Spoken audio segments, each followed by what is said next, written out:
In medicine, a single word can be life-altering. It can mean the activation of a protocol.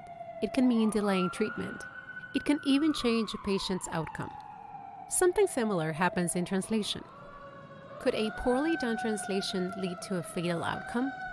Let's take a look at the following example. While vacationing in the United States, a Spanish-speaking farmer was taken to the emergency room. The patient was running a fever, had shortness of breath, and a history of having been in contact with dead animals. When the time came for the doctor to start taking the patient's clinical history, the doctor examining him spoke little to no Spanish.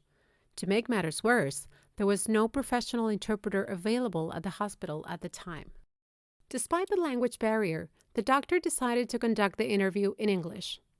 The patient, in turn, tried his best to answer the questions, often in monosyllables. During this process, the patient recalled a previous diagnosis he had received at a rural hospital back home in Guatemala. Anthrax, he said, pointing to his chest. The patient was referring to what is known in English as a carbuncle, a staph skin infection formed by a cluster of boils. He had finished a course of antibiotics before going on vacation to the United States and was beginning to suspect that the infection had returned. The doctor, however, unfamiliar with the art and science of Spanish medical terminology, heard the word anthrax and immediately thought of activating bioterrorism protocols, taking extreme isolation precautions, and notifying health authorities. So, while precious hours were being lost to ruling out a non-existent bioterrorist attack, the antibiotic treatment the patient needed kept being postponed. The patient continued to deteriorate, developed sepsis, and ultimately died. The investigation that followed was conclusive.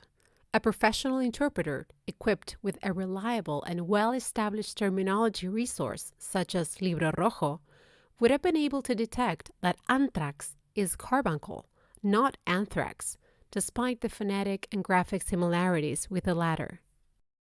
Cases like this are easily preventable when translation work is supported by specialized, up-to-date terminology resources designed to differentiate life-saving meanings, such as those provided by Cosnautas. This is just one example of how to make decisions when terminology matters.